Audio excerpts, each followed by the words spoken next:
Now we will see what are white blood corpuscles. These white blood corpuscles are also called as leukocytes. These are colorless, nucleated and amoeboid cells.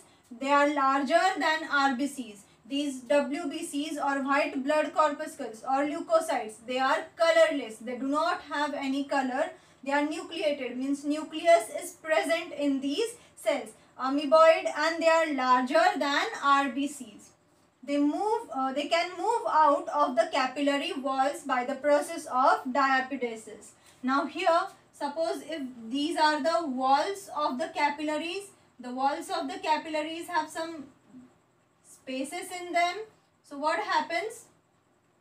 If these are the cells, these cells, they transform themselves and they squeeze out of these spaces. That process of coming out, that way of coming out is called as the diapedesis. In normal adults, the average number of WBCs is about 5,000 to 11,000 WBCs per microliters of the blood. The decrease in the count of WBCs, that is if the count of WBCs is less than 4,000, that condition is called as leukopenia. Temporary increase in the WBCs is called as leukocytosis. That condition is called as leukocytosis. Now this condition happens when your body gets affected with an infection. Bacterial infection or viral infection occurs in your body. At that time your body produces WBCs. So these WBCs, the production of WBCs increases, and that condition is called as leukocytosis. In order to prevent your body from that infection, in order to protect your body from the infection, the number of WBCs increases, and that condition is called as leukocytosis. But when this production of WBCs or the increase in the number of WBCs is uncontrolled, at that time that condition is called as leukemia, that is the blood cancer. So here in normally what happens when the cells are produced after after some period of time, after their lifespan, they die, isn't it? But here in the cancer, in leukemia, what happens? The cells are only produced and produced and produced. They do not die. They keep on generating. They keep on producing new cells. The body keeps on producing new cells, but the cells which are produced, they do not die. The number keeps on increasing and increasing uncontrolled in an uncontrolled manner. So that's why that condition is called as leukemia. Mainly concerned with defense mechanism. These WBCs are mainly concerned with defense mechanism of our body, that is protection of our body. They are responsible for the protection of our body. Now these WBCs, there are types of WBCs, and according to the variability in the forms of their nucleus or variability in the forms of the cells, they are divided, and so these show the polymorphism, means they are seen in variable forms, different forms. So they are divided into two types. First is granulocytes and second one is agranulocytes. Now as the name itself suggests, granulocytes have the cells have granules in them. The cytoplasm of the cells have granules in them, while agranulocytes, the granules are absent. So here these granulocytes, cytoplasm is granular and it shows polymorphonuclear leukocytes. These are called as polymorphonuclear leukocytes, that is PMN cells. Lobulated nuclei in the different shapes. Now the cells, they show lobulated nucleus. The nucleus is lobulated or it has lobules. In this way, different types of lobules can be seen in the nucleus. So that's why the nucleus are lobulated.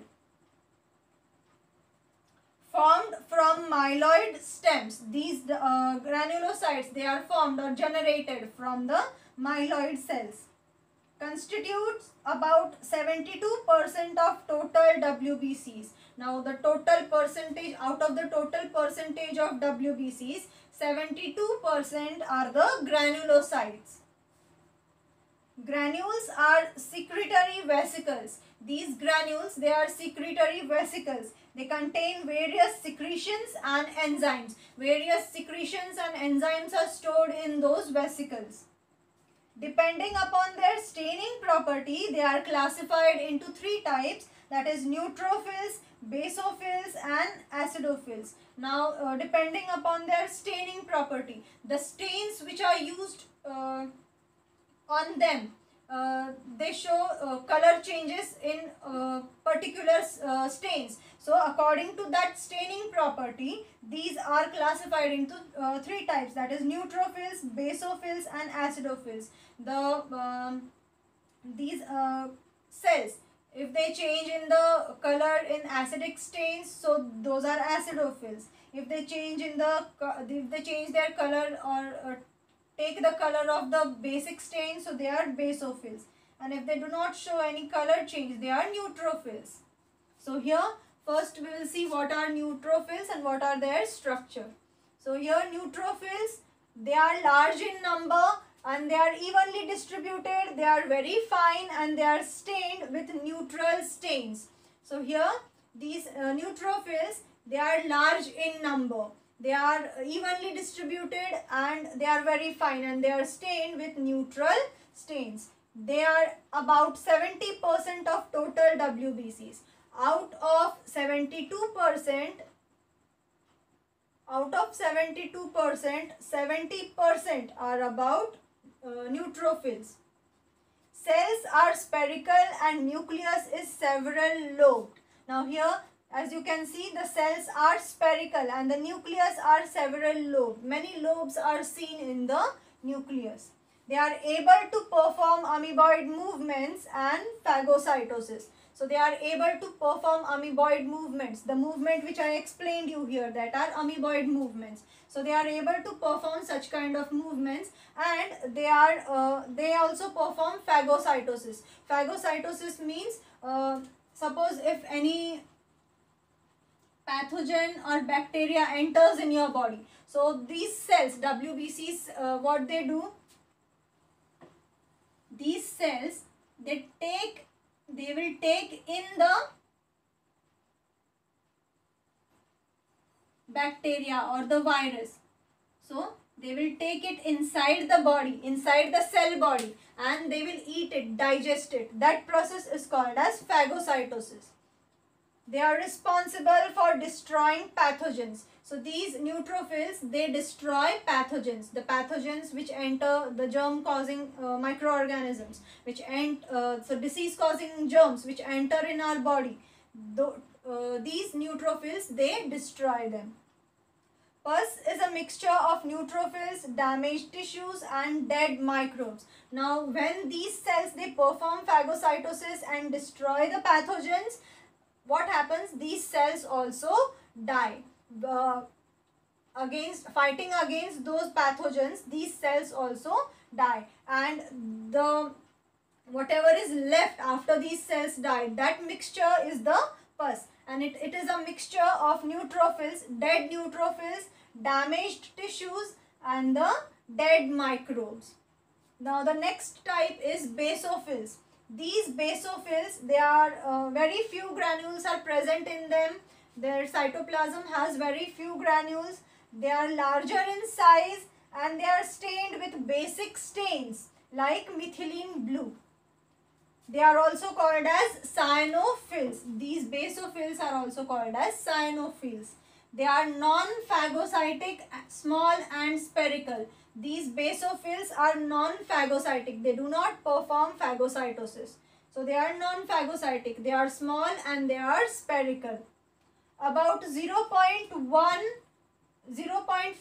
to 1%, they are about 0.5 to 1% of the total percentage of WBCs. So out of 70 are neutrophils, 0.5 to 1% are the basophils. Nucleus is twisted. As you can see here in the diagram, the nucleus of these cells are twisted. Present in allergic conditions only. These basophils, they are present in the allergic conditions only. If your body is suffering from any allergy, at that time only these basophils are present. These basophils, they secrete heparin, histamine and serotonin. So these basophils, they secrete heparin, that is anticoagulant, histamine and serotonin. Now histamine, it is released when your body has any allergy, when your body has any allergy about something, say pollen or something. So at that time what happens, the basophils, they secrete histamine, and what this histamine do, they help to show up the symptoms of the allergy. So these basophils, they secrete heparin, histamine and serotonin. The next type of the granulocytes is acidophils or eosinophils. Now these acidophils, they contain lysosomal granules. They are stained to red color with the acidic stains like eosin.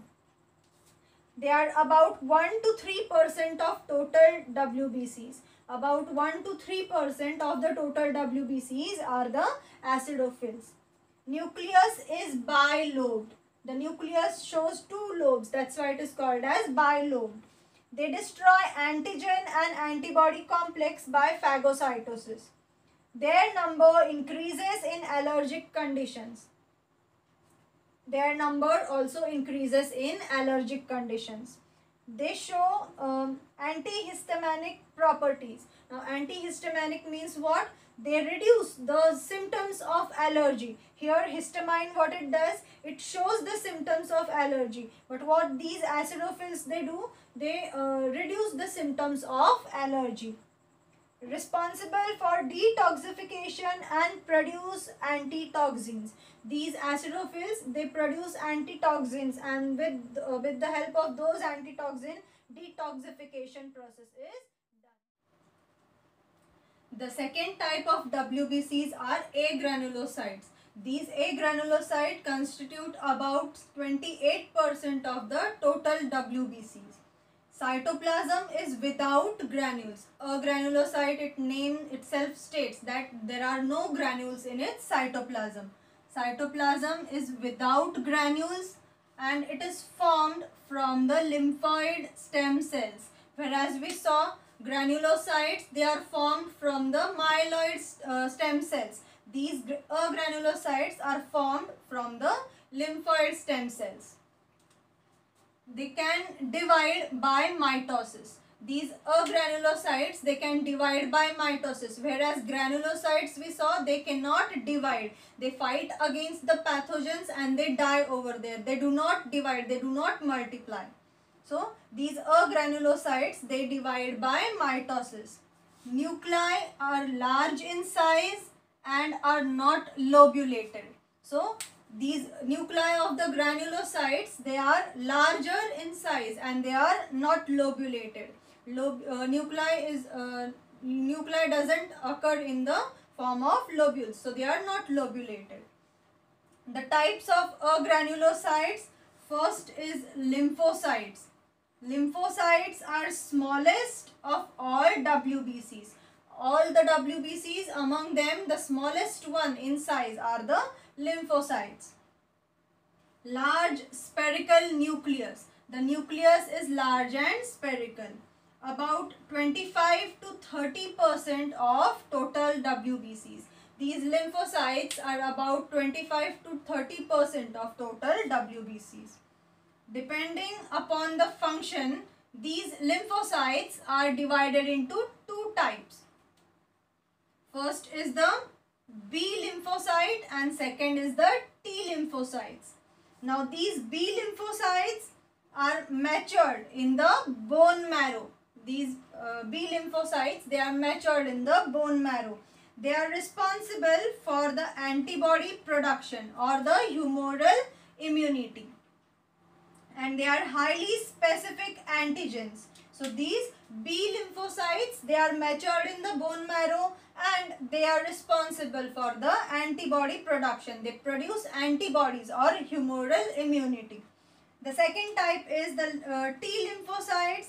T lymphocytes, they mature in the thymus near the neck region and they are responsible for cell mediated immunity. Now these B lymphocytes, they are responsible for humoral immunity and these T lymphocytes, they are responsible for cell mediated immunity. Now this cell mediated immunity means these lymphocytes, these T lymphocytes, they repair the damaged cells which are damaged during the prevention or protection. So they repair those cells. That is cell mediated immunity. And these humoral immunity means the immunity which is provided through the blood. As they are produced in the bone marrow, so they produce the immunity in the bone. Humoral, that is humoral immunity. Now helper T cells, memory T cells and suppressor T cells are four main types of the lymphocytes. Helper T cells, memory T cells and suppressor T cells are the main types of the lymphocytes. Now these what these cells do, the T cells, they pass on the message wherever there is need of lymphocytes, wherever there is attack in our body. These T cells, helper T cells, they pass on the message to other lymphocytes that there is an attack and we need to prevent that area or that place. So, and what these memory T cells they do, they after that prevention is done or after that process is over, these memory T cells, they keep in a memory the structure or the structure of the pathogen bodies, so that when next time whenever the pathogen enters in the body, these memory T cells, they identify them and they fight against them. The suppressor T cells, they are the ones which finish the fight or whatever protection is going on by the lymphoid T cells. These cells, they prevent in their they prevent their own cells from damaging each other. So they are suppressor T cells.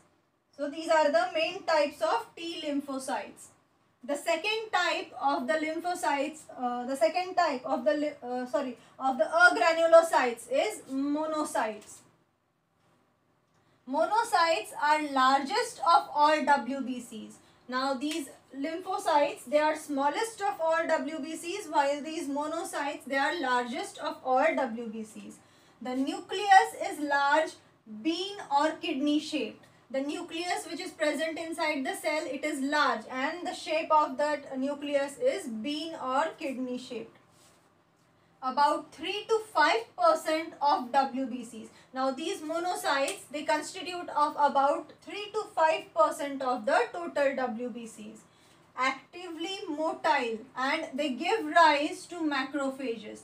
These monocytes, they are actively motile, means they move actively and they give rise to the macrophages. Macrophages are bigger cells, bigger phagocytic cells. Phagocytic and destroy bacteria and dead and damaged tissue by phagocytosis.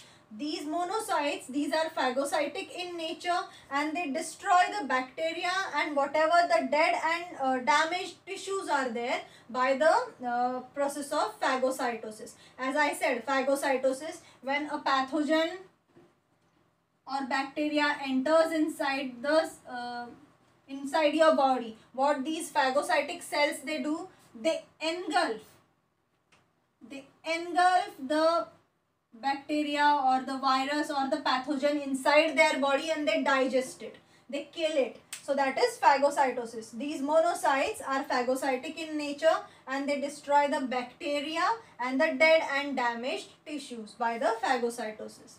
The next component of the formed elements, that is thrombocytes or the platelets. These platelets, they are cellular fragments formed from large cells. Those are megakaryocytes. Now these platelets or thrombocytes, they are the cellular fragments which are formed from the large cells, and those large cells are called as megakaryocytes. They are produced in the bone marrow. These thrombocytes or platelets, they are also produced in the bone marrow.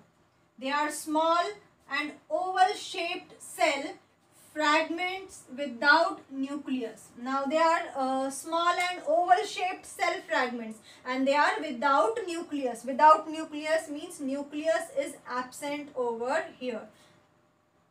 Normal count in human blood is about 2.5 to 4.5 lakh per millimeter cube of the blood.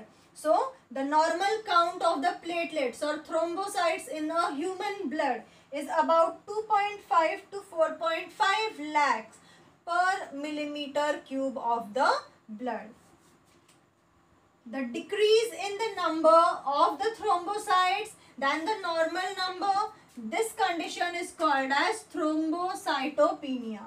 Now, the decrease in the number of these platelets or the thrombocytes, that condition is called as thrombocytopenia. Now, in this condition, what happens? Internal bleeding is caused, that is hemorrhage or hemorrhage. Internal bleeding is caused because of the decrease in number of these thrombocytes. Now these thrombocytes, what they do? They secrete platelet factors which are essential for blood clotting. These thrombocytes, they secrete platelet factors which help our blood to clot. So when these number of these thrombocytes decrease, the secretion of the platelet factors will also decrease and the blood will become thin. So it will escape out, or it will ooze out from the spaces in between the capillaries. It will ooze out. So this causes the hemorrhage or internal bleeding. As the blood becomes thin, it shows less resistance for flowing. It becomes thin and it oozes out of the spaces of the capillaries. So that is hemorrhage or internal bleeding. And these platelet factors, they prevent this from happening, and they are essential for blood clotting. They make the blood thick.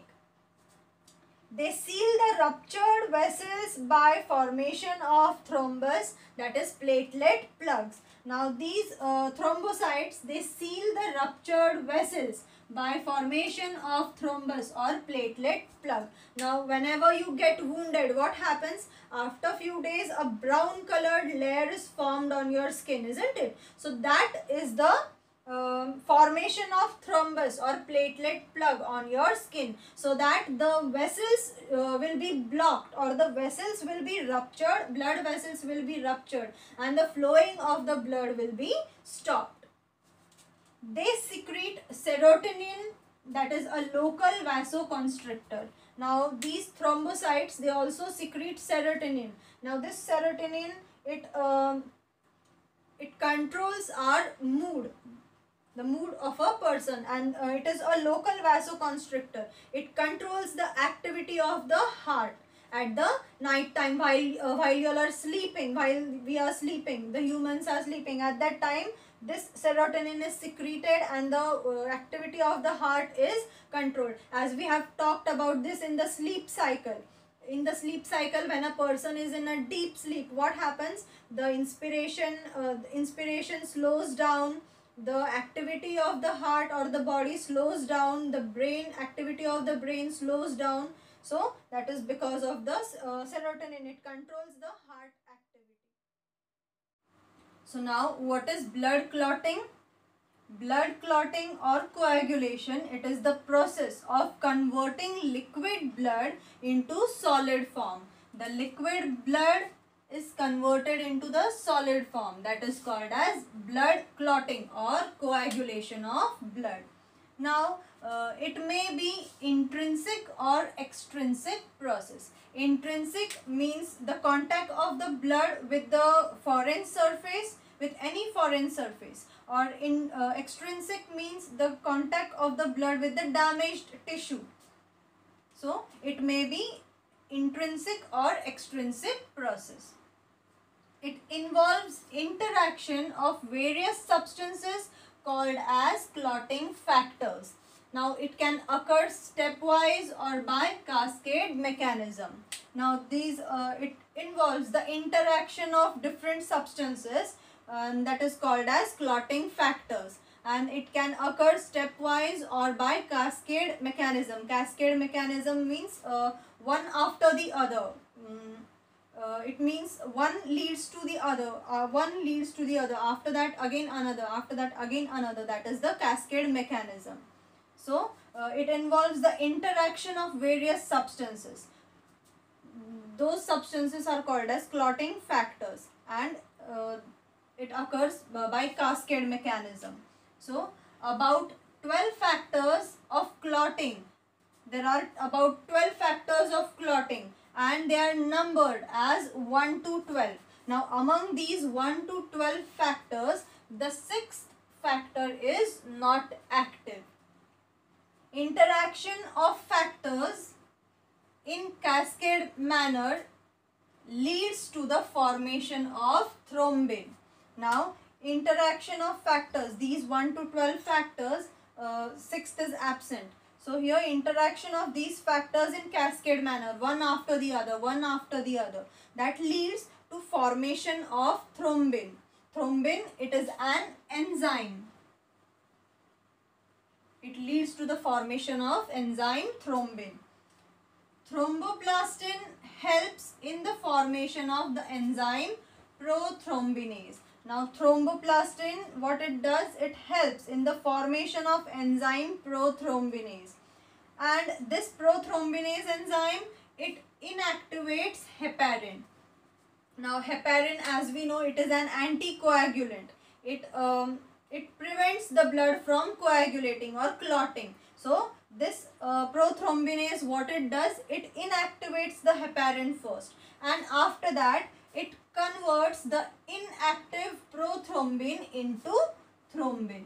So, what this prothrombinase does, it first inactivates the heparin, the anticoagulant. It inactivates it, and after that it converts the inactive prothrombin into active thrombin. And this thrombin, it converts the soluble protein fibrinogen. The fibrinogen is the soluble protein. It converts this fibrinogen into, it is soluble protein. Fibrinogen is a soluble protein. It converts it into insoluble fibrin. Thrombin converts the soluble fibrinogen into insoluble fibrin. And this fibrin fibers, they enmesh or they form a mesh. Mesh means they form a polymer-like structure. They form a mesh, and of platelets and blood cells and the plasma. A mesh of platelets, blood cells and plasma to form a clot. So, in this way, the blood clotting takes place. You can remember it with these simple forms. Prothrombin, what it does, inactive prothrombin, it is converted into active thrombin by the enzyme prothrombinase in the presence of calcium ion. So, inactive prothrombin is converted into thrombin, active thrombin, in the presence of prothrombinase enzyme and calcium ions. The second, this fibrinogen, protein fibrinogen, which is soluble, this thrombin, it converts this soluble fibrinogen into insoluble fibrin, and then this helps in the clotting of the blood. These fibers, they help the platelets, the blood cells and the plasma to form a mesh, and this leads to the clotting of blood. So, in this way, the blood clotting or coagulation